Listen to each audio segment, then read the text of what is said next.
Good morning and welcome to one of the most beautiful places in my local area, the Mossley Way. I have painted this place so many times, but I've never done it in the winter with Birdie the Bongo, so I'm going to stay warm. I'm going to take a picture while I'm out here and we're going to print it, and then we're going to use Derwent Inktense. I even have some Inktense blocks with me. Now, there's part of me that thinks, well, Colin, you're forever drawing paths and trees, but it's actually what I love doing and I really enjoy the results. So that's what we're going to do today. So I'm going to send the drone up. We're going to see what this place looks like from the area. And Mossley Mill is the area where my exhibition is going to be in October of 2025 this year. And also it's a place where I teach watercolours at the minute as well. So it's just in my local area. It's a lovely spot and I hope you enjoy seeing it too. So come on, let's jump in and explore the Mossley Way together.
Well, I hope you really enjoyed seeing the Mossley Way from the air.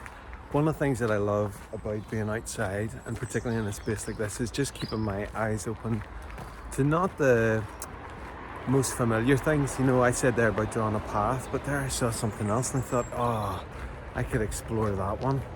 So just allowing yourself to be inspired and to be able to feel free enough to draw or paint something that isn't the norm, that doesn't maybe fit the kind of bill of, you know, what art should look like and all those kind of things. And I know I'm always poking at that, but I think that that's so important. You can see it's getting colder here, so I'm looking forward to getting the heating on in the van, getting a cup of tea, getting myself settled and exploring this place with my Derwent Inktense. I was going to say watercolour pencils, but I get told off for that. My Derwent Inktense, ink-based, water-released pencils. See you in a minute.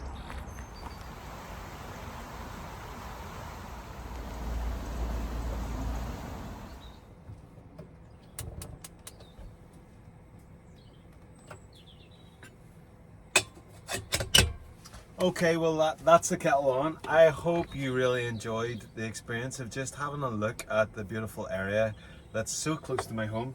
The other thing that I have for these, I said winter in the first part, we're not quite at winter yet, but the fleece is on. I've got my new heater going, which was actually really reasonable. I think about 12 or 13 pounds on Amazon. and it uses the gas and then throws out the heat. So obviously there needs to be ventilation, which I have, and also what I like to do, just because I'm a sucker for nice light, is just have a little simple candle in as well, just to brighten things up. Now what I'm going to have today is I haven't even got the box, this is chai tea, so it's going in. I know for those of you who now really are going to unsubscribe because I do this, I am going to add in the milk a little bit first, just a little bit, and I have a little Graze, I think it's lemon blueberry as it says on the tin, a little Graze bar to enjoy as well. So I'm going to get this kettle boiled, get myself settled and get all set up. So if you'd like to pause the video, make yourself a cup of chai tea, put your milk in first before the hot water. Some of you go, I will never do such a thing. Anyway, pause the video, get yourself something to eat or drink, and I'll see you back in a minute. And I'm going to print off one of the photos that we've just taken, and then I'm going to really enjoy, really looking forward to this one, just drawing it and making a bit of art using our Derwent Inktense pencils and blocks. See you in a minute.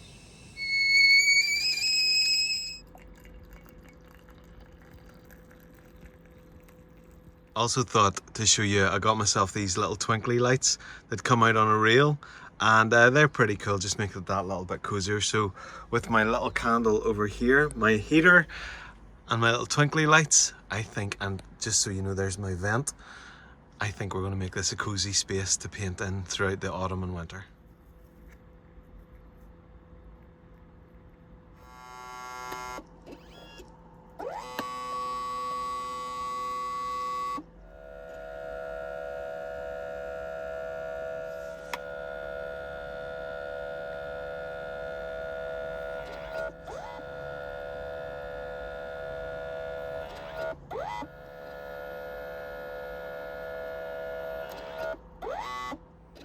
Okay, so I've got myself set up. I've got my A3 350 GSM cold pressed and Seawhite of Brighton paper.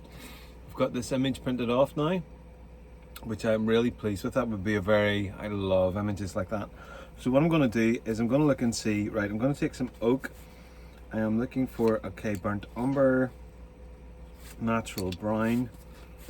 Now I want to find the Chinese ink, that's ink black. Storm dust I don't think I'll need for this. Chinese ink, yes, I definitely want this one. I want olivine. Beach green not so much. Leaf green yes, but I'm also going to have the leaf green in this, the blocks as well. And I'm just trying to get this green out here. Light olive definitely. I'm trying to think of these browns as well. Willow will be good. Bark will be good, although I can get bark in the thicker ones as well. So I think really these are the main tones that we're going to need now. Beach green, I don't know about beach green. I'll pull it out anyway, I think. There's pale green. Yes, pale green, and this looks like Ionian potentially. Yes, and Ionian green there. Okay, so they're the pencils that I'm going to use. And the thing that I really love about when you're working larger is for some reason it feels like, I'm just going to set these to my left here, it feels like there's just a great more freedom really with the whole thing.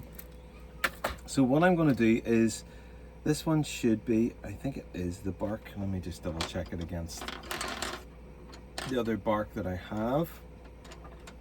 Maybe I don't have it there, should tell me then. Anyway, I think, yeah, as far as I can see, that's the bark. So what we're going to do is, first of all, jump in with a really dark tone here, and then just get this, and just dragging this down to this section here, and then leaning in nice and heavy. Now the thing that I love about using the blocks is that with the blocks you have so much pigment going down. I'm going to lean heavier in this little section here. Oh, and this is where the drain guys are going to make a huge sound while we're doing this. So it's a bit like the bells, although not as pleasant as the bells when we were in Hillsborough. Okay, I think what I'll do is actually in a wee second, if this isn't going to stop, just going to pause the video until these guys are done. But for now, let's maybe just leave that about there. I'm going to pause this and we will come back when the guys have stopped Draining the drains. Okay, and we're back. So the lads are pretty much done with what they were doing there, so it was pretty interesting actually. Just enjoyed my coffee and then watching them do their thing. So normally don't go from bottom to top, but just thought I would do that for just a little bit of change. So at the minute, just what a waffle I was doing there. So at the minute what I'm doing is just getting in the kind of structured lines of the, or not kind of, getting in the structured lines of the different trees. And there's so many verticals in this, which is lovely. And then, I mean, I suppose I'm being quite careful, aren't I, to try and get something, you know, something down that is actually going to add quite a bit to it. So I think that's all I'm going to want with the blocks for now. So what I'm going to do is I'm going to take the oak actually, and the oak is going to be a great kind of color to, so let's just pull in some of these other lines. And the other thing that's really lovely is when you've been using the thicker blocks and then you return to using the thinner ones, there's just a wonderful sense of freedom in that you've been using and manipulating something that is that little bit larger, and then all of a sudden you've got the freedom to be able to manipulate something that's a lot easier to control, really, which actually I suppose can be good and bad, you know. So there's the basic structure where I want this to end up to. So let's move this in here. So this is the oak and this is 1730. The one that I just used was bark and it is 2000, so it's 2000. It's not mad that actually I know that now. I've been doing it that much. So really now this is the simple structure that we'll have, the simple structure that we want. So a habit that I get into when I'm using the pencils is I keep them in my left hand. I am right-handed, so therefore I keep them in my left. And what I want to do is actually, do you know what? I'm going to take some of this olive green here, because the olive green, or not olive green, sorry, this is leaf green. And the leaf green is really pretty dominant in this. So I'm just at this point moving it around. This kind of, I press in and jiggle it about a bit. You can see the table and probably the camera moving at the same time as well as I'm doing that. And with this, it is just simply this laying down of the pigment. Now, because we have got the Inktense and what we're using, we are going to be able to manipulate the pigment all over the show, because there's so much of it, which is just wonderful, really. This is why I love these so much. So do share, are you enjoying using them? Have you given them a go? I know that lots of you have sent me messages saying that you find these videos so helpful for this, which is just so encouraging, because so often, you know, you put these videos out and some do well, some don't do that well, but the whole idea is to support and encourage us all to be able to make art and have the confidence to make art, and at the same point for me, generate some income to support my family too. So that's the heart behind this. Okay, so just noticing some of these areas, and like I would do whenever I'm just using watercolor, noticing the darker areas and looking around to see, is this color that I'm using at the minute, is it present anywhere else? That's what I tend to do. Okay, so got that. Now hands are going to get quite dirty today because of the nature of the beast. So just going to move this around. The mixture of the two lines is going to be really interesting, because what it's going to give is this more kind of general feel and also this kind of sense of the detail as well, which I'm really looking forward to. And there is actually, I'm going to just change my position there to be able to capture something that feels a little bit more like the leaves on the trees that are moving around there. And again, that's sort of similar, pushing it in and just jiggling it around a little bit as we go. Now, actually that light olive is 1540. And this kind of bringing of this around here. Just leaning heavier in and confidently doing that, because you wanted there to be a real difference between the light parts and the dark parts, you know. Now let me see what I've got. I've got the felt green, which is a nice light color, so 1530 this time. And it's going to bring a different flavor again to you. I'm just looking to see, is there anywhere where these colours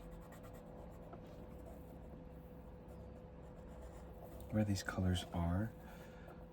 Actually, I've got a little bit of, so it'll be probably the saddle or the madder brown, which is going to be really helpful in some of these areas too. So let me just look and see, trying to get these into the light so I can see what colours I've got. Olivine is going to be good as well. And this kind of, this point really is where it sort of vanishes away. I'm wanting to get that in, so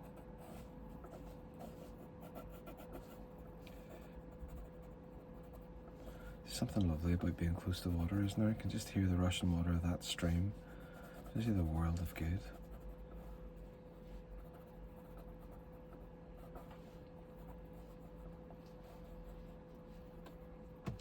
Okay, and I'm just, so this area over here has lots of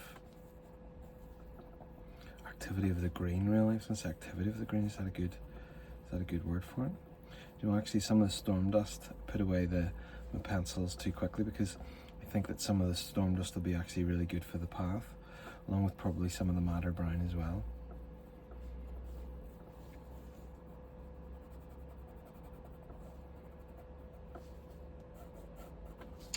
Okay, let me see what other colours we have here. So the Ionian, what have I got? Leaf green. So the leaf green's there. Yes, let's use the leaf green again for just some more detail in some of these sections here.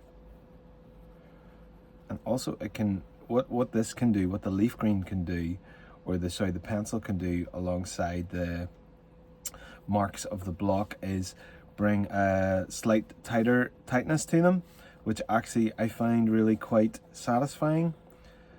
It's the mix of both of those things.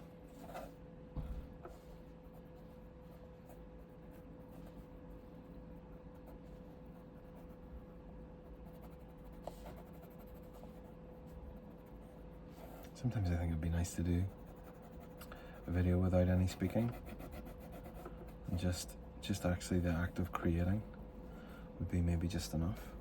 You can tell me whether you think that's a good idea or not. Like doing the same thing on this side, because there are some thinner trees and things that are happening over here as well, and so I don't want my hand to smudge the work that I've done on this side either.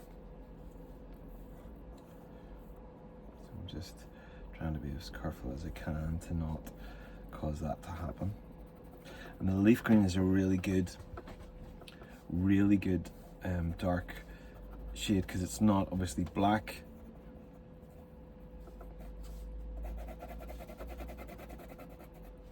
Same point, some of this in this area over here is really very dark. Now I'm thinking, just as I'm drawn here, about what brush do I use. Do I use a pointed wash, which might be better, or do I use a nice thick flat brush, because you know it's trees and there's verticals and all those kind of things. There's also just a little splash of blue, which I think is going to be quite important to capture as well. Now on this side I haven't done anywhere near as much, and I'm going to continue on with the leaf green, and there's a wonderful sense of freedom from having done the main structured bit with the, I'll pull that right down, create another tree in that area, whether it's there or not. Remember, this is reference. We are not slave to this reference. So they're going to take in some, I don't know that I want madder brown. I actually think what I want is Chinese. Where's the Chinese? I need to find my Chinese. 2 seconds, everyone. There it is. Nope, it's not. Just gonna have to go through them. And umber, madder brown, willow. There's the Chinese ink there. The Chinese ink is this really lovely dark that is not cold. It's lovely and warm, and it's going to really add to this scene as well, and also to just to draw in some those darker kind of lines. And again, remember I was telling you about adding the structure to the big thick marks, and also for the way the branches are splitting. as well, and just notice how I'm changing my grip. So I'm moving this much further back to be able to get something that is not quite so structured. I want something that's nice and fluid as well. So just continuing this on a little bit up here. Now I don't want to overwork the ink. I don't need to cover the entire thing, and at the same point I want to lay enough down that it's going to work. Let me see. So is there some splitting branches? I think there's also something that's happening here and down in this section here that is much darker. So this is much darker there. So sometimes whenever I'm making those big marks like that, I think, Colin, there's your half of your pencil gone. And then I forget to bring a sharpener with me. Sure, there's bound to be a knife in this van somewhere that if I desperately needed to, I could sharpen. Just want to do a very gentle line of this here. And really, this for me is the tonal range that I really enjoy. Let me get, so this is light olive. I want some light olive over here. I get so excited about the adding the water to this, you know.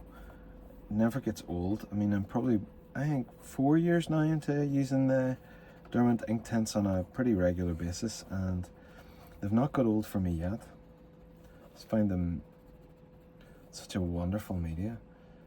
I'm gonna really want to get this blue, noticing this blue that seems to be nearly like clinging, like a bit of a magnet to the branches. So I'm gonna get that in. And the difference of the leaves, I'm changing the direction of the pencil here just to get the difference of the leaves just in that area. Across here. It's funny to think I'll be back here in a few hours teaching, but it is absolutely lovely just sitting in this glorious little space.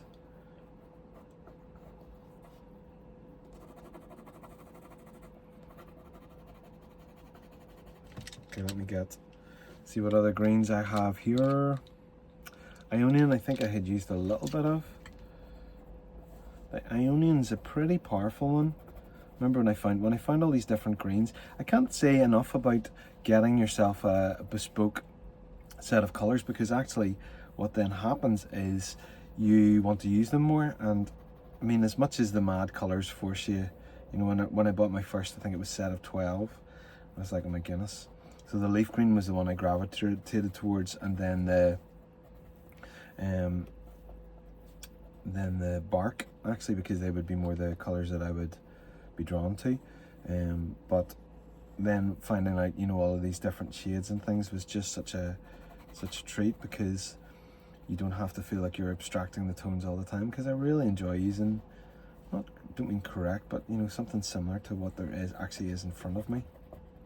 And the whole colour mixing thing, I've always enjoyed that. And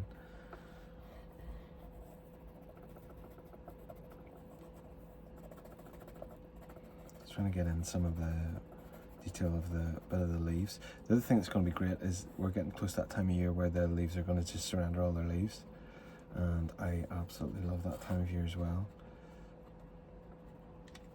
Okay, so let me see, what have we got? We've got light olive. Now the felt green. The felt green was over in this area here. I remember that. And I want to bring some of that in here. And also a little bit of just a touch of mustard. I feel like I'm doing a cookery show here. Okay, so let's get some of that mustard. Now where was that mustard tone? Or no, it wasn't mustard, it was willow. We've got natural brown, let's lift that out. Madder brown, and then the willow. Okay, so we've got the willow here. So just want to bring in, yeah, it's going to hopefully add, yes. Okay, you can see already how that just adds a little something to this. It's amazing to me the introduction of the smallest thing can really make a massive, completely massive difference. Okay, so I want to bring in ever so slightly, just for this path. And the madder brown actually is more the one that I want for this.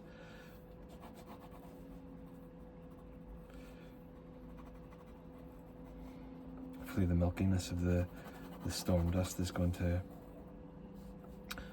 bring a little touch of the madder across here. This section there. So I suppose that's not bad really. What, slightly less than 20 minutes for the drawing. And then hopefully this bit now of adding in the water. Now, excuse me while I reach across to find storm dust. That was in black. This is the storm dust. Here's storm dust 2107, okay? So, not that I want to overdo this, but it's definitely present here, and I think it's going to work well. He thinks.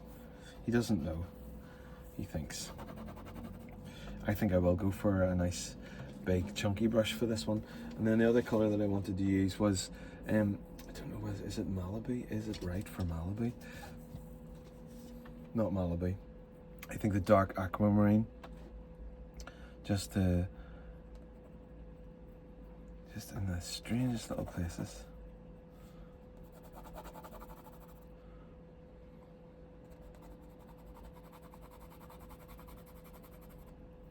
Now we'll see how this, and if this picks itself up, because it's really quite a contrasting colour to the rest. Okay, right, now the brush that I'm going to go for today is this one. This is the cheapest chips. This is from Grana Art. It must have been from Sostron Green, 4cm flat brush. I'm just using my cup that I have now finished my tea in. Let me move this over here. Hopefully you can still see it if I put it there. Now it's not the moment of truth. It's a moment where it's just another stage really of the process. So what we're going to do is, I think what I'll do initially is just let's get a little bit of this rocking and rolling here, because I really do want to be able to pick up just on these, just the smallest bits of just those little bits of that blue, and let that splatter around a little bit. Okay, I'm going to take off a little bit there, and we're going to just work our way down.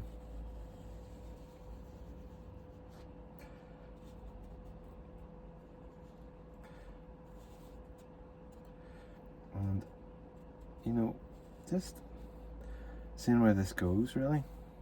This stage, so getting in the first initial structure. Let's go flip that over. It's getting in those first initial structures. And also what you can then do is, which is I find fascinating with the Inktense, is really effectively, now that's bled ever so slightly, and we're okay with that. You can actually add in, because the pigment is so laden down, you can actually add in more, because you can lift it, move it across. Now for any of you who've watched my videos before, you know that I talk about that all the time, because I think that's just such a cool part of using the Inktense. So obviously adding in those lines really gives so much to it. Now what I'm going to then do is, let's begin to dance around some of the trees here. So again, you're able to move this pigment around all over the show. I love how the colours just erupt really. It's just one of the best things about it. This is also quite close to a main road where we are, so sometimes you'll hear the different vehicles and sizes of vehicles going around the place.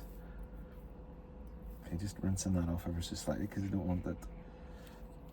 It's also because the greens in that line there. I can pull that across here. And again, I'm just quite gently referring to, just using the corner of the brush here, dancing it around.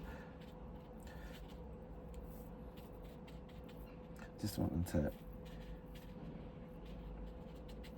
okay, and keep that line really of the path, be able to hold that structure.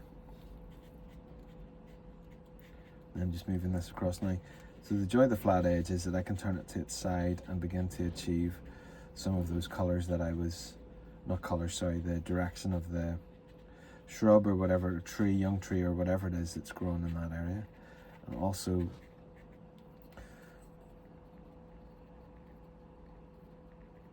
move that around. I love some splats in the middle sometimes. It's not something I would do all the time, but, and then just agitate larger areas.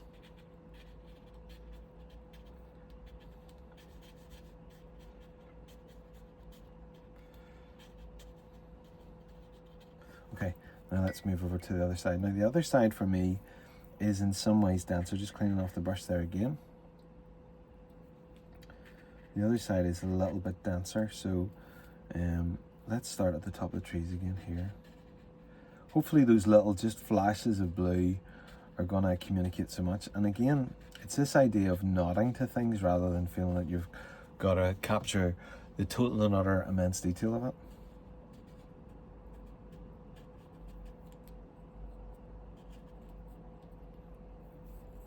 Just wanting to move this about a wee bit here, because this is where it gets really very, very dense in this section here.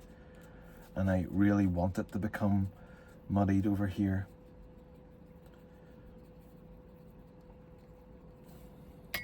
Because it feels like it's really rich. And then also you've got this, the felt green is hopefully going to come into play.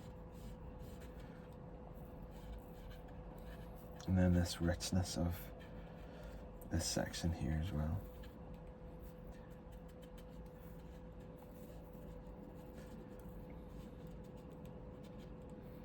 I always think of that Robert Frost poem, you know, about the roads that diverged in the wood.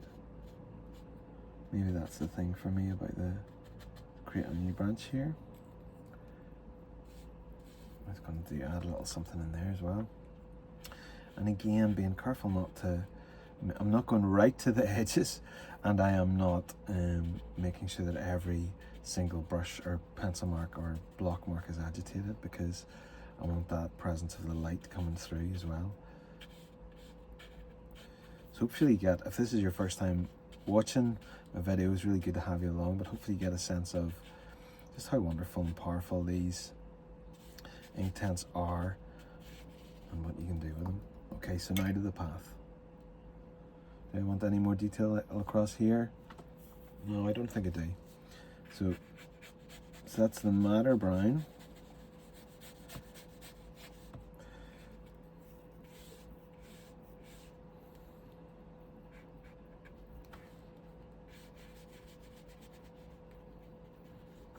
Yeah, that's us. 3 splats, and we're done.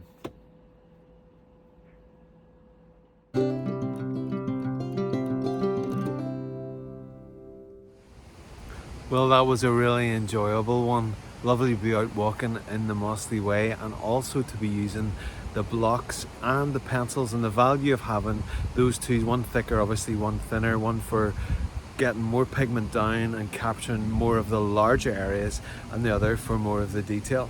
The Seawhite of Brighton paper also for me never disappoints, and there's a code in the description there you can use for WW10, which will get you 10% any orders from their website, which again the detail is in the description.